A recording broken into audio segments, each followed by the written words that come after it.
Good morning.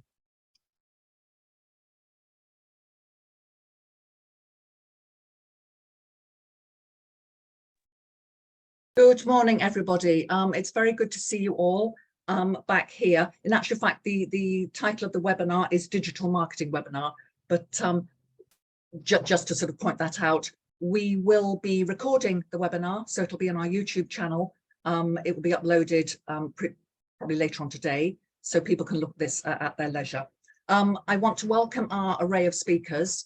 Please, would you like to turn your cameras on so people can see your faces? It's lovely to be back via Zoom. It seems a long old time since we've done one of these, so we're sort of having to remember how to do them.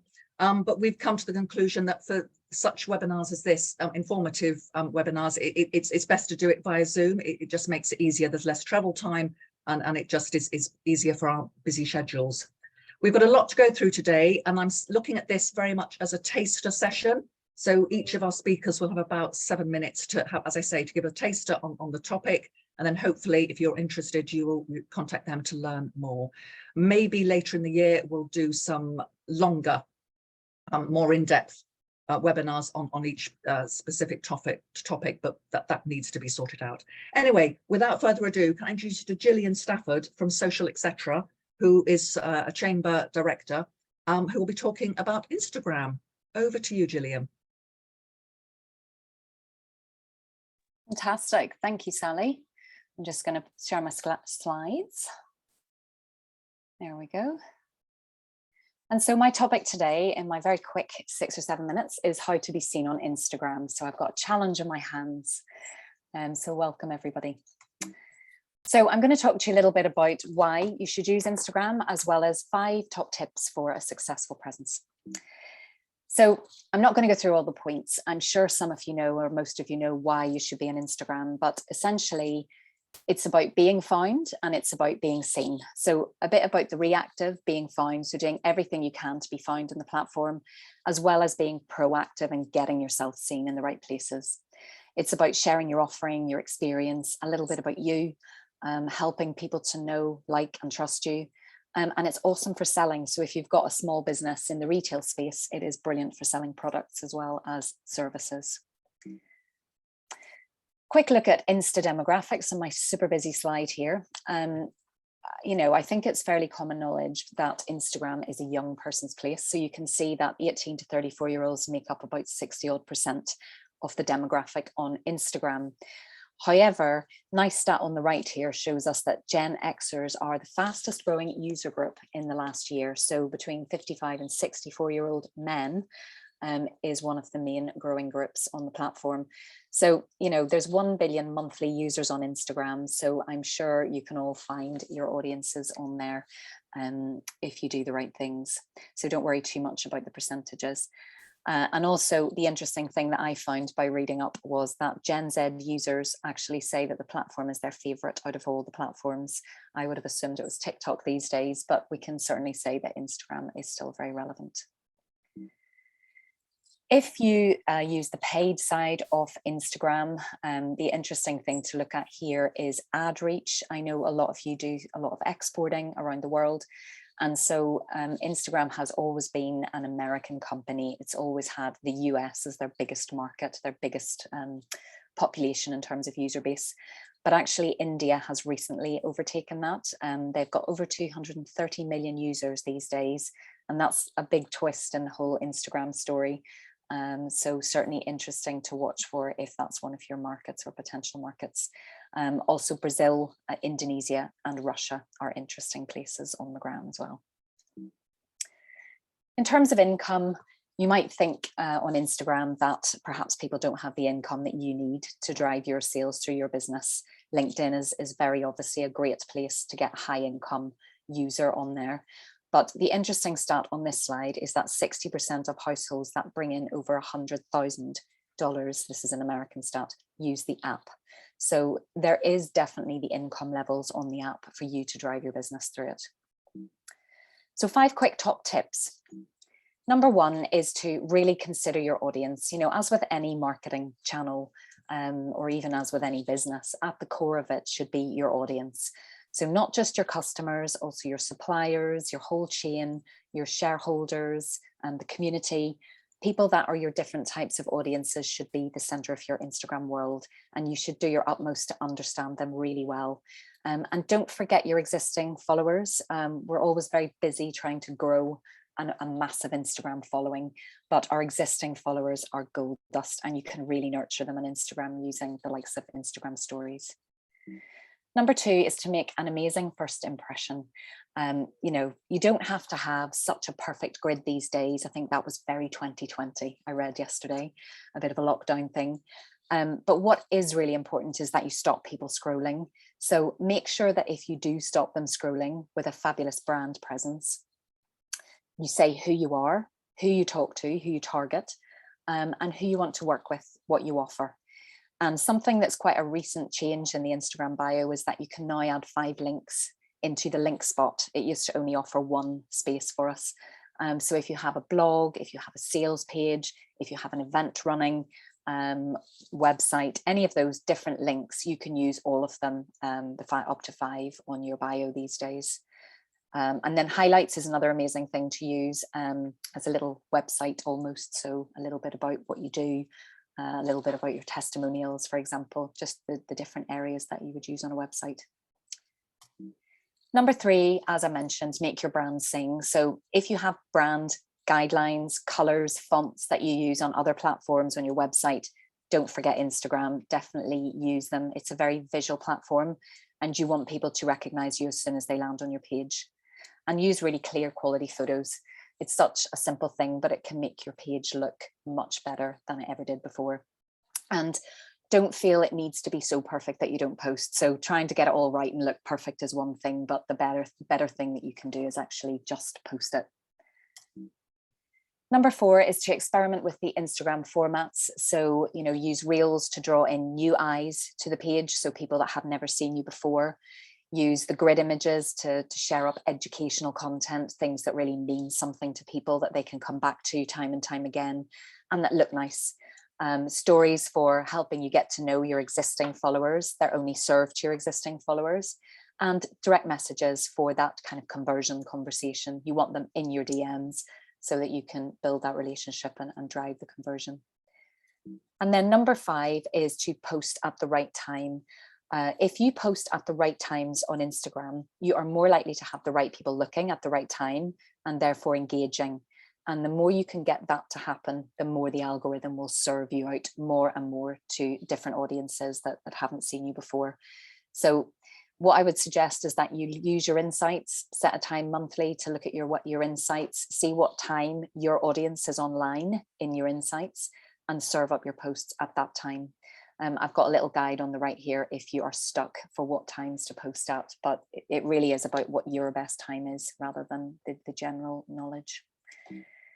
And that's it. I don't know how long I've taken, but thank you. Stay in touch. You'll find me at Social Etc. on Instagram and Gillian Stafford on LinkedIn. So thank you. Over to the next speaker. Thank you very much indeed, Gillian. Thank you. And I'm aware that, as I say, this is sort of giving people a taster. So thank you for sticking to the time and giving us a rundown. Next up is Minal Patel. Now, Minal has been a chamber member for quite a number of years. We use Constant Contact, which she's going to be talking about.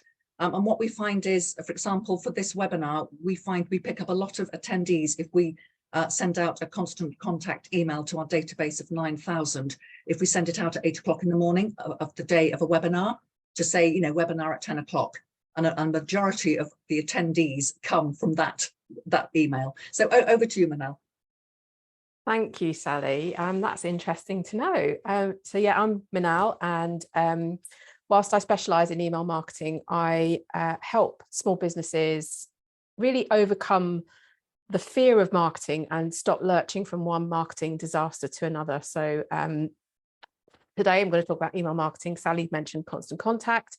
There are a number of email marketing tools out there that you can use, but you really need to have some building blocks in place to be successful. And one of the main reasons you want to use email marketing is the return on investment. So on average, you can expect to get £35.41 in return for every pound you spend on email marketing. So it's a good idea to really put that into your marketing mix. Another reason you want to choose email marketing, use email marketing, is because you are building your own list. If you think about, I know Gillian's just talked about Instagram, but if you think about social media as renting a house, email marketing is when you own the house, you own the data of the people that you want to target.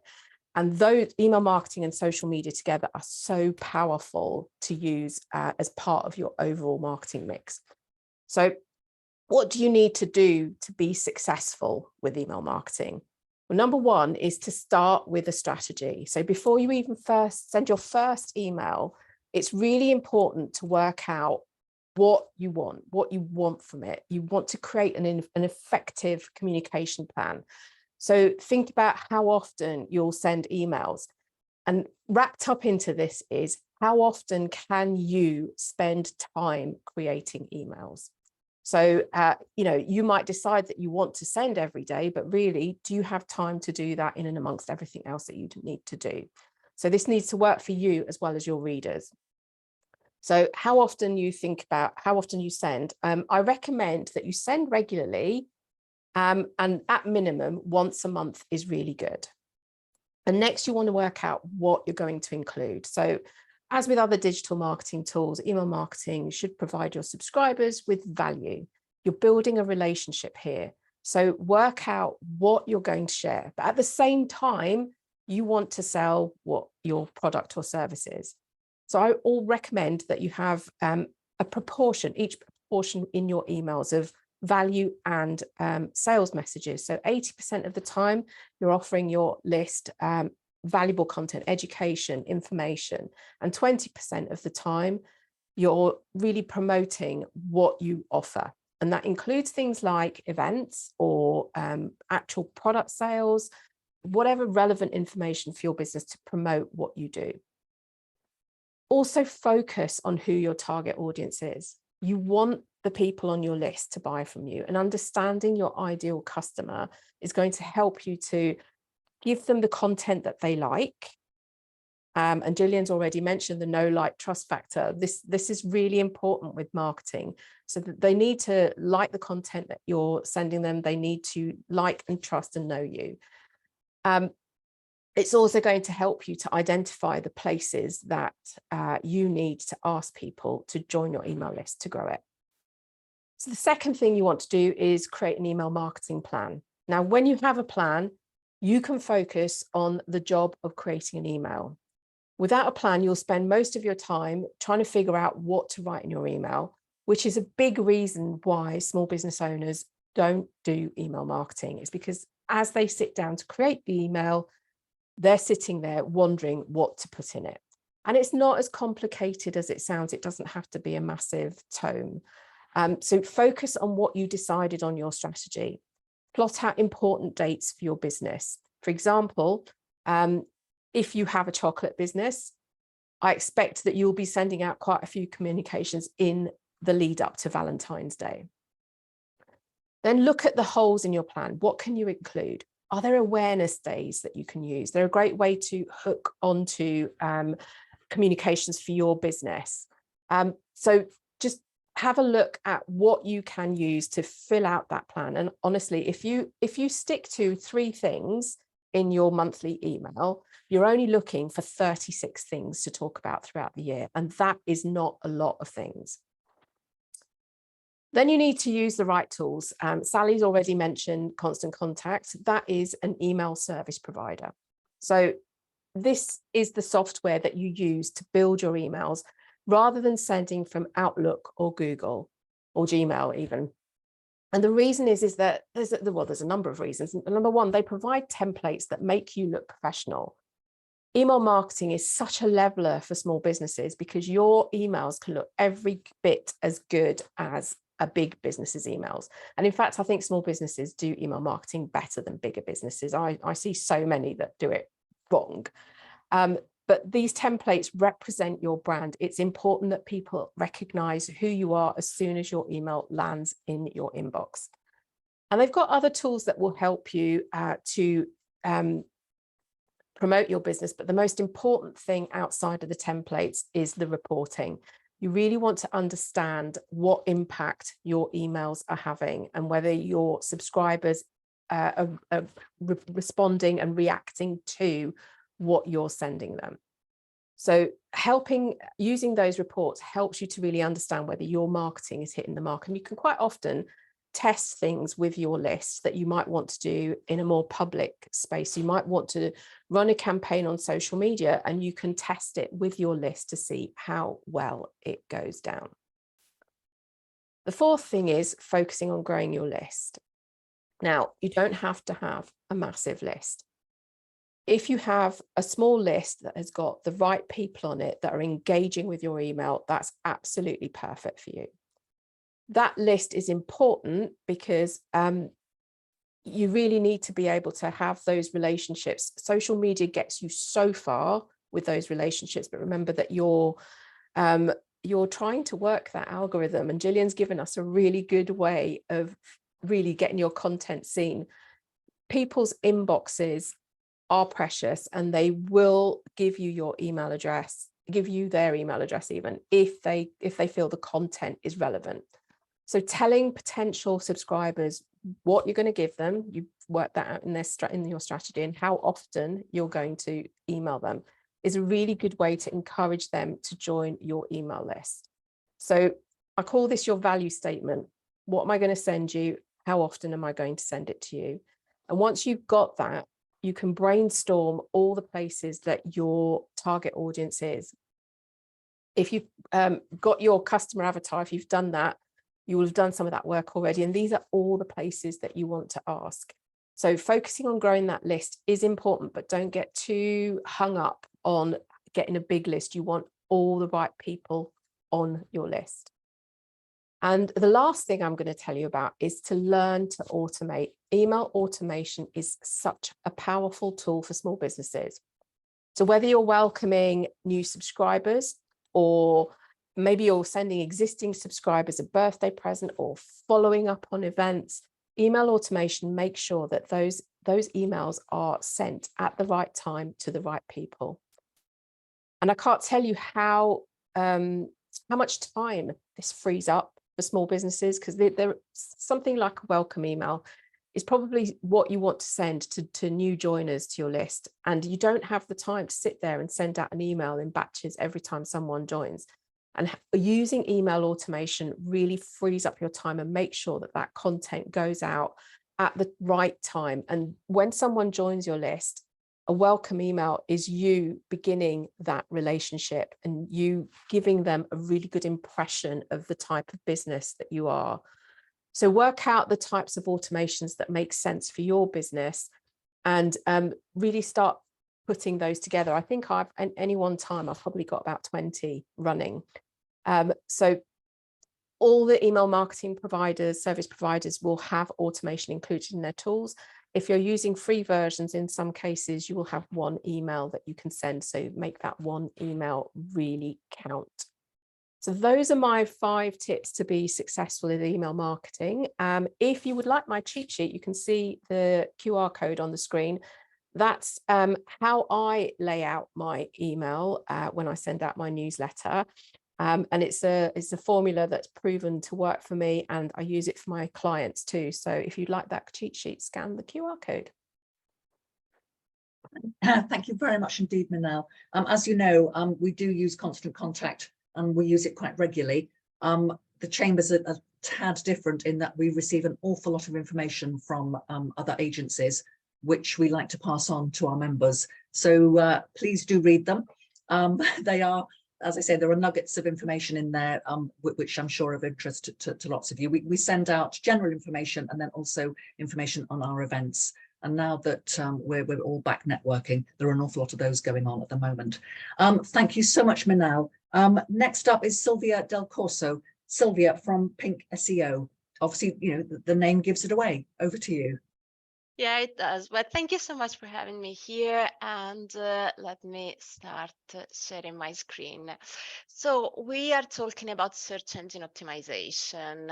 And the reason why we optimize a website is basically to make sure that you won't be using it as most people do, which is as a glorified business card, as a passive tool that you just show around to people. A website costs more than a business card because it can give you much more. It should be an active source of leads that fetches you, even like a dog, when you're sleeping, when you're not actively reaching out, inquiries, leads, sales, potential new contacts by people that you wouldn't know otherwise. They're not already in your circle of acquaintances because they happen to find you on Google. So that can only happen if you manage to get there. Now, a little bit about me. I'm the director of an SEO agency, been doing this job for 12 years. As you can clearly tell from my accent, I wasn't born here. I'm from Italy, bear with the accent. And we've got a pure play SEO agency here in Isleworth, which means that we only do SEO. We only specialize in doing that. Now, about Google, what we know is that their main goal is to provide the best possible type of user experience to the users.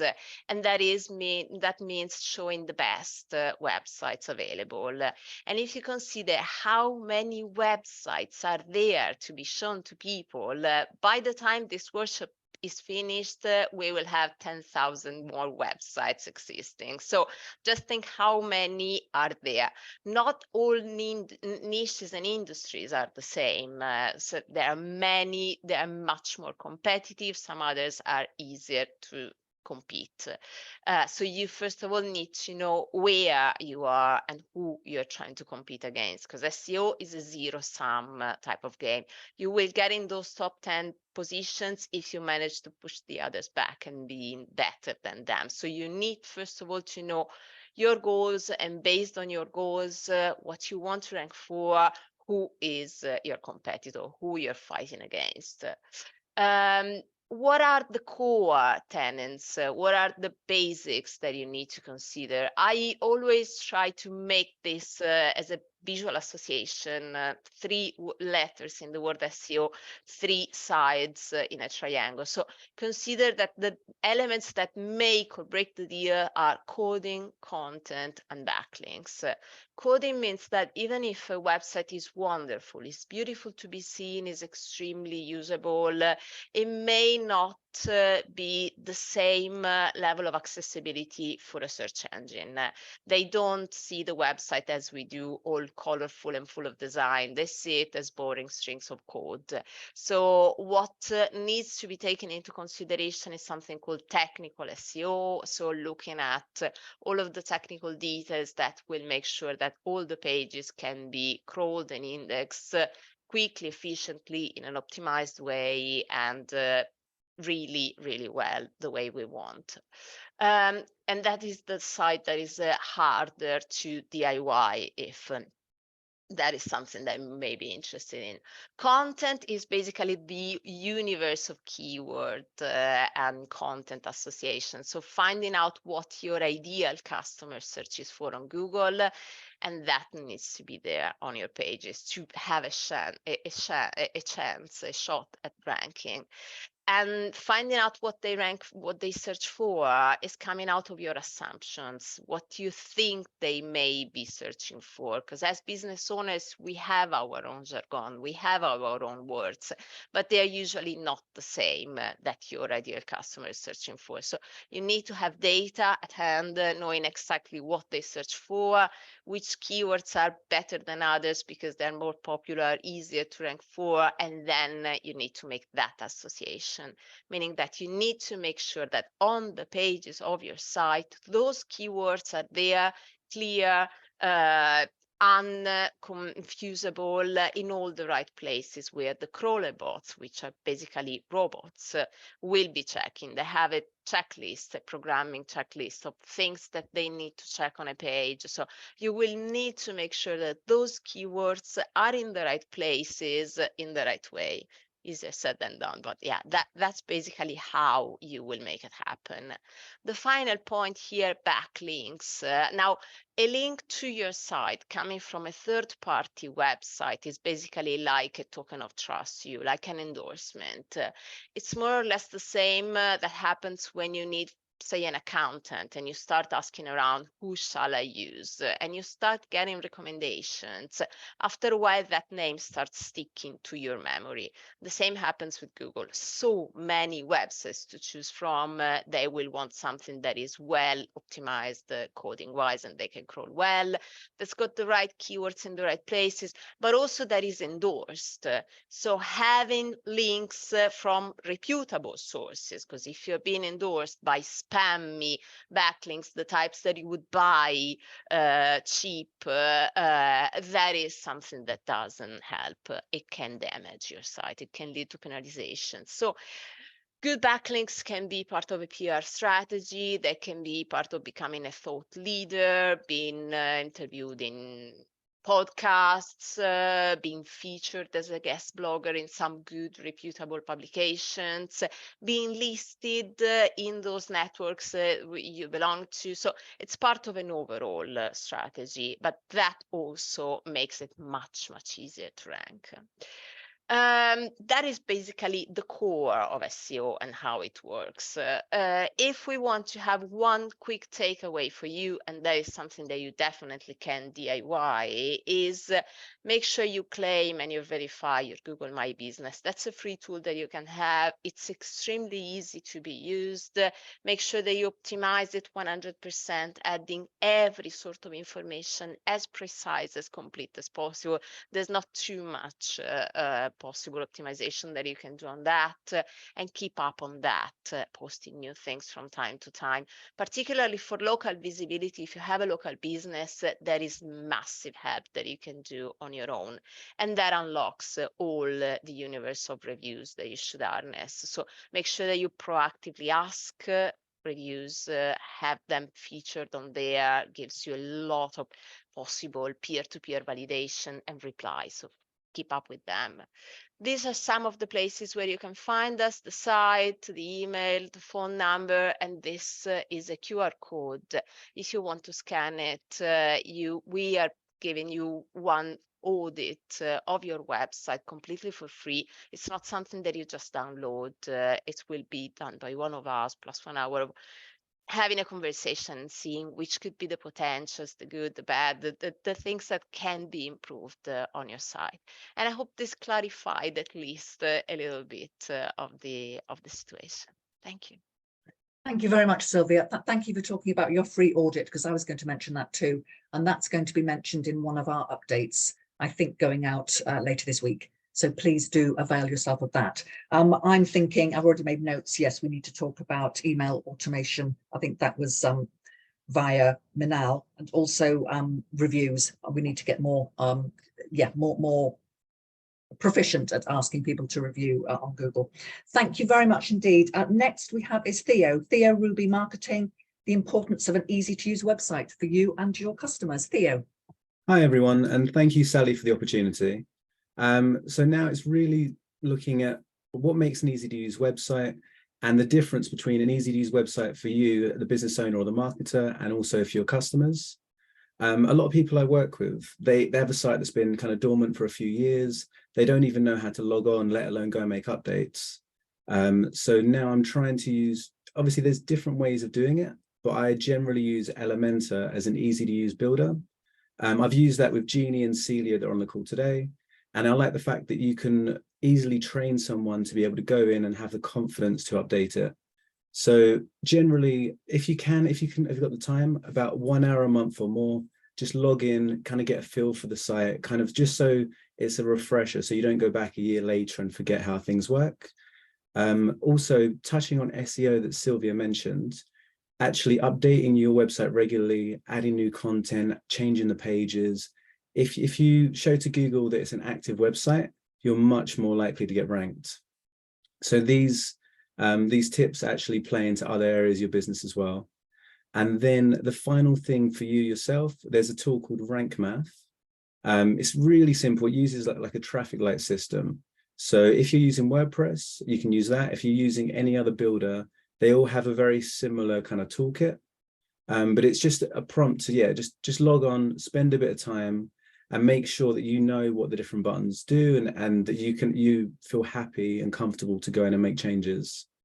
Ideally, if you can create one new bit of content at least per month or every 2 weeks, it will really push your site up the rankings, make it more visible, and also give your users a reason to come back.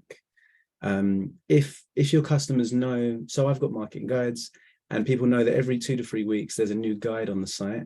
It does prompt them to engage with you, to reach out, and to have better business relationships. Then the second side of the coin is looking at the client or customer. It's very important to look at the navigation. So making sure you've got a clean navigation, simple menu, don't have like sub menus under sub menus. Some sites you might see have like 10 different drop downs, and it's just a bad way to navigate your site. You look at the mobile experience, test it on desktop, tablets, and there's different tools you can use as well to make sure that it is mobile responsive. Now, I think about 65–70% of web browsing is done on a phone. So you want to make sure it's either mobile first or at least competent for mobiles. And I've actually just gone and rebuilt my entire homepage, and it was all about building a story. So if someone goes onto your homepage, you want them to get a sense of the different things that you offer and ways to engage with you from your homepage. So maybe after this session, have a look at your own homepage and just think, does it depict your brand in the right way? Does it give them enough information to actually work with you? I'm happy to do a one-to-one, look at your site and give you some feedback. I've also got a free audit for the chamber, just so we can look at how you can get the most on your website, kind of simple fixes. A lot of that actually feeds into accessibility. So for example, when someone hovers over a button, is it going to pop out? Is it going to actually stand out on the page and they know that's a button? If you've got a mobile number or an email link, like the amount of people that don't actually hyperlink their phone number so people can't call them. If someone finds your site, you just want to give them that prompt to make the first step. But thankfully, because there's so much data, there's so much tech now, especially with AI, there's things like Google Lighthouse and Google Analytics that will help you to do these things a lot faster and easier. I'm sure you've all seen the email recently about Google Analytics 4. And so from the 1st of July, there's going to be a major change. All of the data you've got in Universal Analytics needs to be moved across. Again, I've got a guide on this, I can talk you through it. But I think now we've got about 9 days to go. It's really important to look and make sure that your Google Analytics is set up. Yeah, so please get in touch, theoruby.com. Happy to run an audit and hopefully speak to you guys soon. Thank you. Lovely, thank you very much. That was very short and sweet. Thank you, Theo. This is just throwing up all the things that we as a chamber need to do. So as soon as we finish this webinar, I should be on the phone talking things through with Lisa and the team. Thank you again. Next is Jeannie Shapiro. Jeannie and I have known each other for quite a number of years, and Jeannie's going to be talking about all things Twitter. Thank you so much, Sally, for the invitation to talk. Delighted to be in such illustrious company, and thank you so much. I'm Jeannie Shapiro. I'm a marketeer, kind of specializing in social media. I believe social media is part of a marketing mix. It doesn't work in isolation, but I do things like audits and strategies and things like that, and try and take the stress out of it. So Twitter, an interesting one. I've always found Twitter to be an important part of my marketing mix, my social media mix. It's probably become, last year came a little bit like a maybe Marmite, and that has to do with Mr. Elon Musk purchasing it for 44 billion, I should say, not million, 44 billion pounds. And people were really worried about what might happen with the channel. And it did start off very rocky, but it's actually quite interesting. It's settled down now, and I still believe it's very relevant. So few interesting facts. Twitter is the 7th most popular social media platform. Its popularity actually rose in 2022 after Mr. Musk bought it, and it's growing 30% faster than even Instagram. The interesting thing are the demographics. So users 18 to 34 like Twitter the most out of all the generations. The age group with the second highest total users, catch up, age 35 to 44, where a total of 38% viewed Twitter very favorably. Twitter's appeal has always been its short form, real-time nature. 61.2% of people saying Twitter is where they go to stay up to date with news and events. And I have to say, that's probably Twitter's #1 talking point. News happens the quickest. If you want to find out what's going on out there, Twitter will have it faster than any other channel. And in the UK, the Twitter has 19.5 million users still. It's interesting to note that there's a lot of users who actually just view Twitter. They don't partake. Probably only about 15 to 20% of people who are Twitter users actually tweet. That's not necessarily negative. It still means that people are viewing. So just because other people aren't tweeting doesn't mean that you shouldn't be too, so people can see what's going on. What is Twitter? It's the original microblogging platform. It's that beautiful 280 characters only. Although you can, if you do have a story to tell, you can do multiple, what they call a thread tweets. I like to say that Twitter, the microblogging is like an elevator pitch. If you can't explain it in 1 minute or less, your audience won't get it. The same is true of Twitter in 280 characters. Make sure you stick to 1 point though per tweet. Authenticity matters. Don't just focus on yourself or services. Like all social media, it's about the people behind the business and what's going on. So you've got to be careful not to be about me all the time. It's an engagement tool. Conversations are highly important. Maybe I won't say more than other channels, but conversations do matter on Twitter. And images and videos are as important as other platforms. I'm not catching up with myself here. Twitter is best for local business and community events. I think it's really important. I do a lot for other organizations, etc. And I think it's really important on a local basis that you're in touch in using Twitter. Press and PR, as I said, first of all, about what's going on and what the news is out there.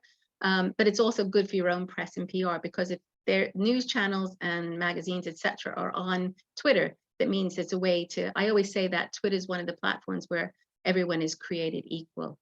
Customer service, big brands absolutely still live. I do a lot when I have a complaint, and I have to say it always happens more with complaints, but customer service is really vitally important on Twitter. So if you have a product or a service, etc., you should be listening out there, but your people will talk to you via Twitter about things going on, especially in DMs. News and current events. You should keep your ear on the ground. You can use, you can see what's going on with the trends there, and try and relate to those. And event marketing. So if you have a marketing, any kind of event coming up, it's really vitally important to promote it via Twitter. So a couple of best practices: limit to 1 to 2 hashtags per tweet. Be conversational, as I said. Retweet other tweets, but make sure you put a comment with those tweets. Keep your copy short and sweet. Again, that 280 characters, but you don't have to use them all. The shorter, the better, and you can do it. Use images, GIFs, videos wherever possible. Using video and tweets boosts engagement up to 33%. And monitor events and trending conversations, which is under explore. And if you can, relate to them when you do a tweet, because they're trending. Few tips: you can actually schedule tweets in Twitter using the desktop version. A lot of people don't know that, but you can do as many tweets as you want and schedule in there. You can easily run a poll, and tweets have a built-in library of GIFs. So there are tools in there free to use that are I would highly recommend you go through. Just a little fun thing that actually Twitter puts out itself, and I think Hootsuite put this up too. Twitter, you should be on there consistently. Once a month is not good. Once a week is probably not good. I wouldn't say you have to be there every day, but it is one of those channels that if you're going to do it well. You have to put a number of tweets up a week. But this is an easy guide to tweet ideas, from FAQs, retweet, etc. There's 20 or so tweets across a month that are quite easy, and most of it could be pre-programmed. So happy to share that if anybody wants that. finally, I always share this. I know it's generally, it's an old thing about donut, but I think it actually kind of stresses where Twitter falls with everything else. And it's the donut channel explaining social media. Facebook, I like donuts. Twitter, I'm eating a tasty donut. YouTube, I'm watching donut videos. LinkedIn, my skills include donut eating. Instagram, here's a photo of my donut. Snapchat, a short video with my donut. Reddit, discuss our love for donuts. And TikTok, I dance and sing with my donut. So to give you an idea of where Twitter sits with all of that. And that's me. Happy to have a conversation with anybody about their tweeting. I'm still a fan. So if you want any information, get in touch. Thank you so much. I love that final slide. That is brilliant. I would like a copy, please. I must admit, there is a photographer who lives on a houseboat who sends photographs of Oxfordshire canals and what he's up to. I get at least 2 or 3 a day. And it is, if I'm sort of a bit stressed, that's my way of starting the day. I just click on his wonderful view of an Oxfordshire canal, calms me down. I might use his services, I might not, but it cheers up my day, I must admit. It's a scrolling channel, but there's information out there. So I agree with you. There's some great stuff. Thank you very much, Jeannie.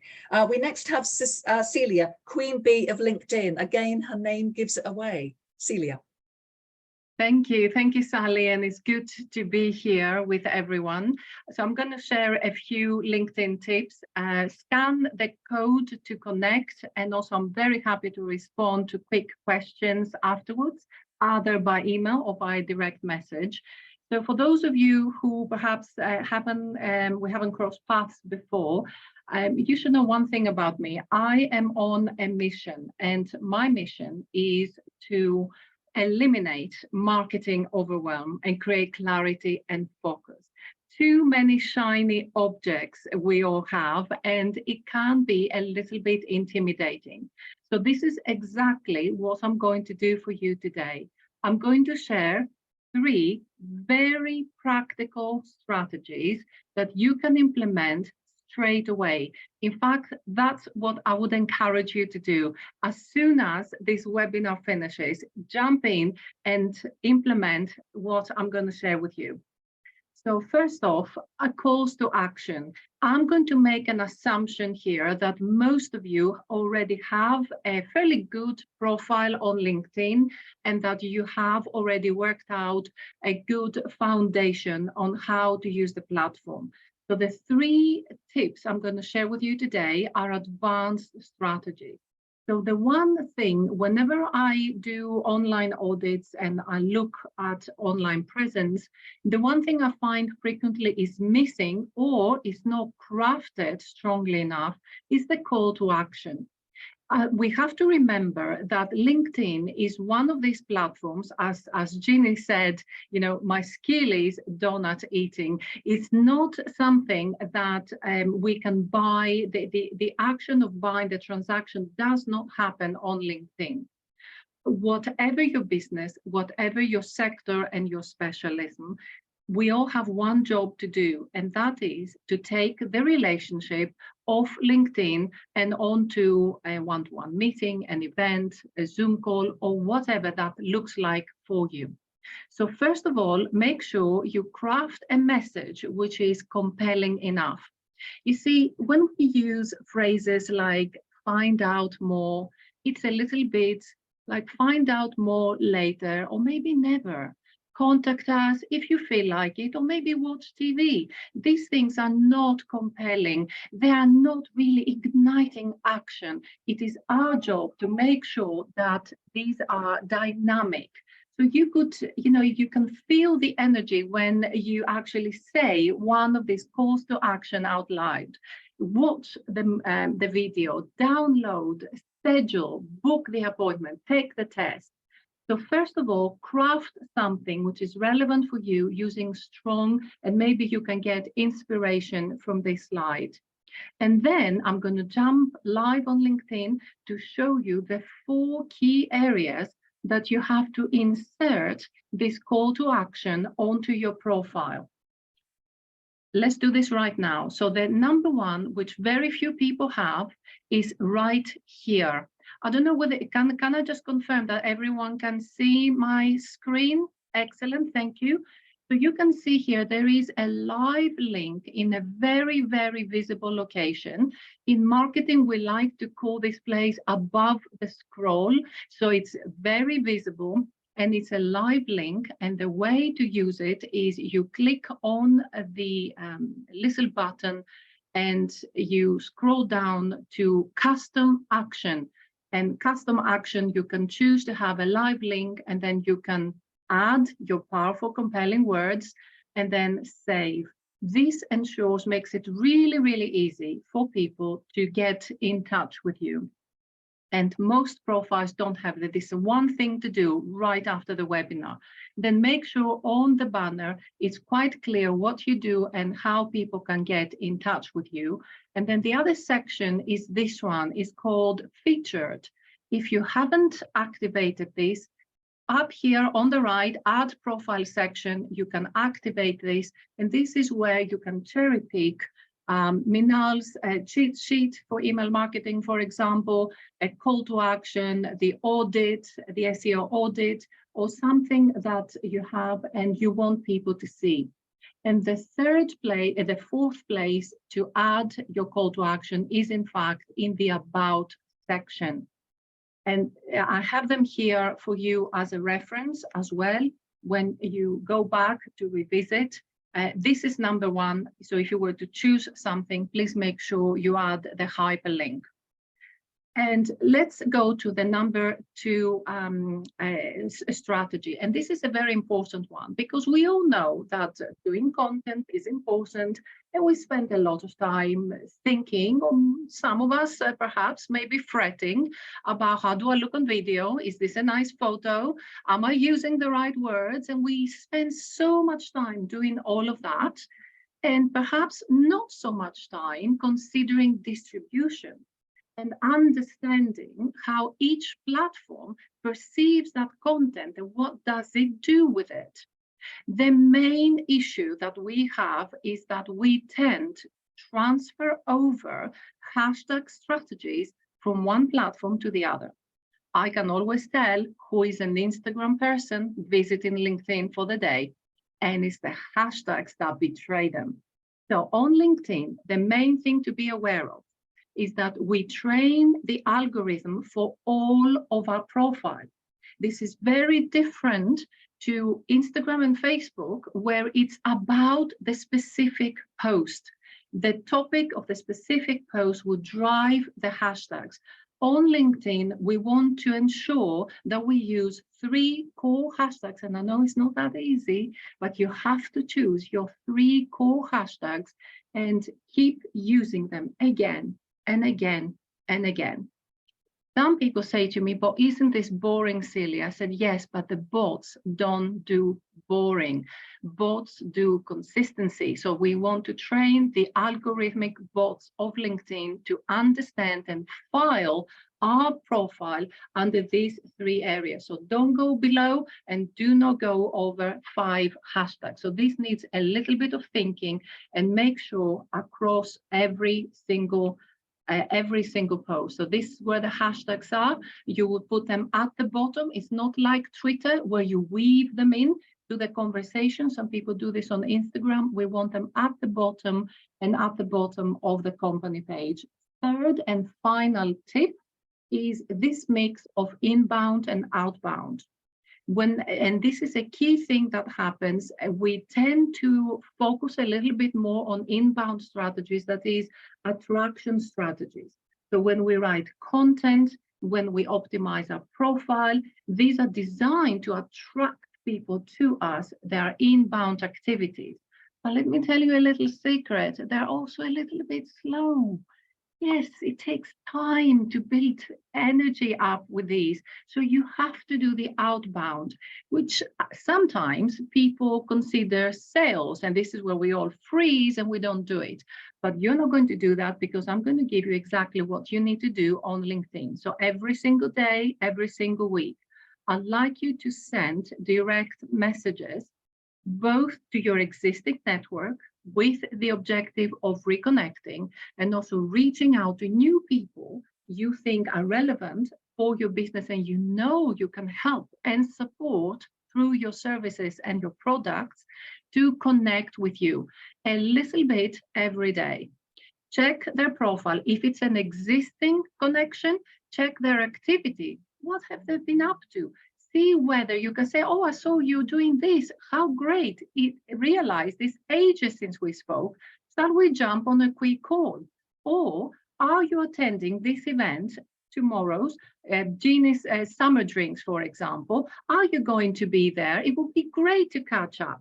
So this is a very nice soft way, and you follow a similar pattern. The main thing to be aware of, we can do an entire session on this, but we apply the principles of permission marketing. Make no assumptions that A, they remember you. I know it's a bit bruising on the ego, but they may not remember who you are. So remind them who you are and how you connected. They may not even be remotely interested. The timing may be wrong, and don't make assumptions that they want things from you immediately. A big mistake that happens, and I'm sure you have been at the receiving end of this, and it feels weird, is that under the banner of productivity, we send that reconnection or initial message to someone, and we slap on a link to an event, to this, to that, to the other. That's too much, too soon. We don't want to be doing that. Ask them if they're interested, and if they say yes, then continue with sending the links. So make sure your activity on LinkedIn in particular, throughout, this has to be throughout social media, but on LinkedIn in particular, includes inbound and outbound. Final step, this is what we talked about. Call to action to your profile, 3 hashtags, not more than 5, and reach out with direct messages. Scan this code to connect. The company page on LinkedIn is primarily for LinkedIn tips. It's a very good place to connect, but I will tell you a little secret which you can use on your own content. Make sure you ring the bell, because the way things work, unless you ring the bell, you are not going to see that much. So finally, this is me. That's my email. Drop me a line. Let me know how you get on. 3 things to do immediately after this webinar. Thank you. Thank you very much, Celia. Gosh, I've got a busy rest of the day ahead of me. Albert Davis has been asking you some questions, so I'm going to suggest he contacts you direct after this webinar, because I'm aware that time is not on our side. Right, our last speaker is Khalil Aruni from Sterling Media and Communications, talking about data-driven digital advertising. Khalil, over to you, please.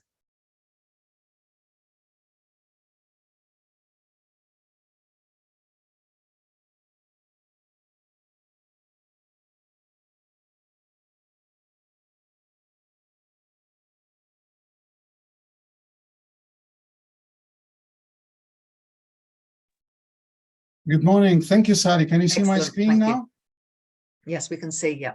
Excellent. Thank you, Sally. I think the ladies and the gentlemen made my task a bit difficult, because they've talked about a lot of things. But if I want to summarize what they have discussed, I think there are 2 takeouts, which is understand what do we need, what's our goal, and which platform we should use and how to use it. But I think one of the main messages that I got is consistency, by whether it is from Theo, from Gillian, from Minal, from Celia. Everybody talked about consistency and doing them consistently in the right way. What I've done today is I want to talk usually I'm good with technology, but for some reason it's not serving me today. So let me start with a quote from Thomas Jefferson.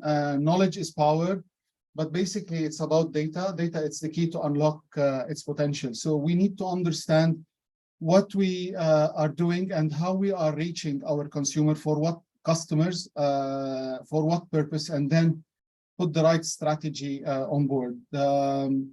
As you can see on my screen, you can see that there is my LinkedIn QR code. If you'd like to connect with me, I'll be more than happy to do that. And at the end of the presentation, I'm offering a free 30-minute marketing strategy to see what sort of what we can do. Basically, what we do at Sterling Marketing is we concentrate more on the paid media to generate leads, to improve the awareness, and so on.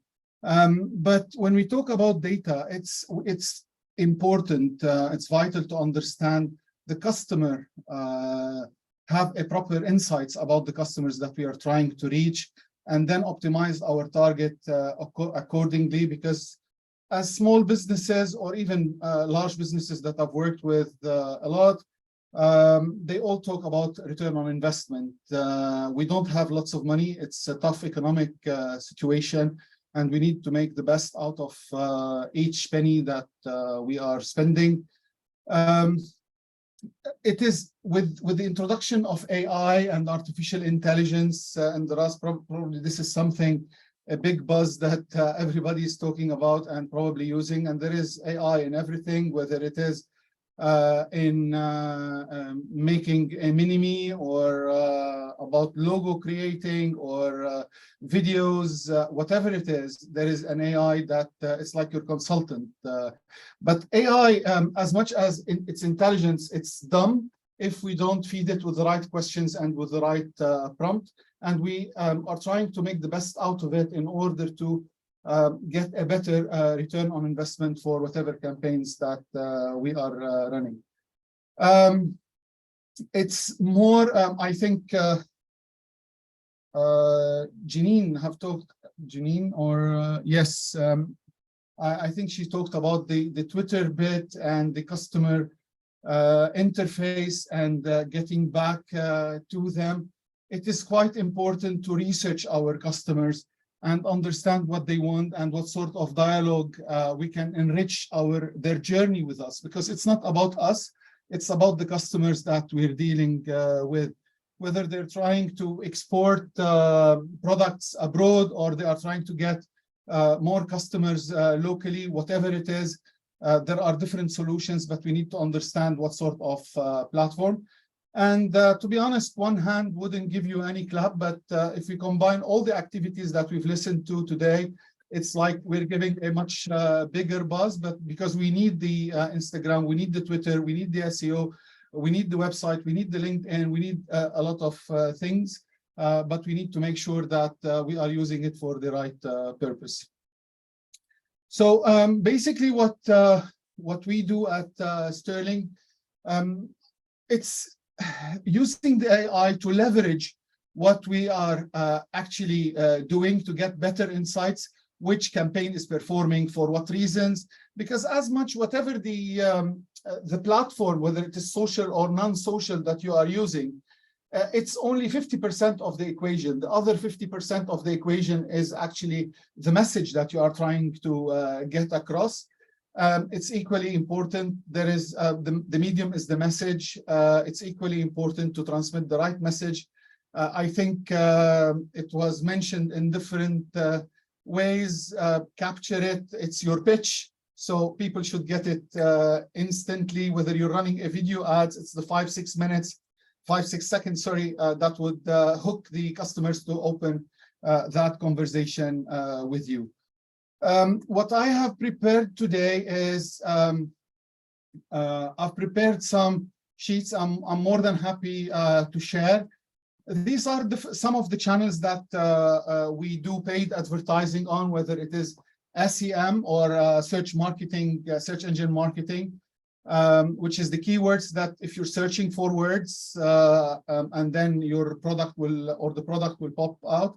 Video ads, rich media ads, audio ads, footfall, which is to increase or to capture the, this is something that I'm going to talk about, capture the data for participants or in a stadium, for example, or shoppers within an area or residential areas. We can zoom into micro places and deliver our messages across social media, native ads, in-game, because in-game produces a very good platform, again, for the Generation Z and even for everyone. Push notifications, connected TV, because most of the TVs are connected to the internet. When it comes to the social media, sorry, I'm rushing because of these 7 minutes that I have. I've put a table regarding, this is the average active users monthly in the UK.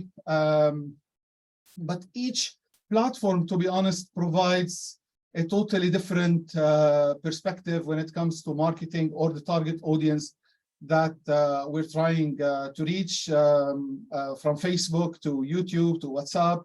And I've prepared also another sheet for you, which is every business is, whether it's us or any other business that we're trying to talk to, they are interested in how we can touch our customers in the different stages of the sales funnel, whether it is creating awareness or generating interest or trying the product for the first time, purchasing it, repeat purchase, being advocates, and retaining them.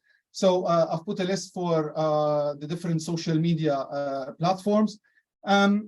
But the thing that I want to talk about, as I've mentioned, is footfall. Usually, when you are online, we know from the different analytics, the Google Analytics, we know what sort of behavior you pose, which websites you're visiting, which search you're doing. But what I'm saying today, when it comes to footfall, we're trying to combine that with the physical activities. Which shops or shopping areas do you do? Which hotels do you visit? Which sports events that you visit? And when you capture both ends of the data, you have much powerful remedy to get to the right target at the right time in the right place. I've just put this as a illustration. For example, if this is Hounslow, we can on the far top on your right, I think, you can see that these are some shops in the area near the Treaty Center. So we can target there, and not through a 3-mile radius. We can zoom up to 50 meters. That's not an issue, as long as there is enough people that are there.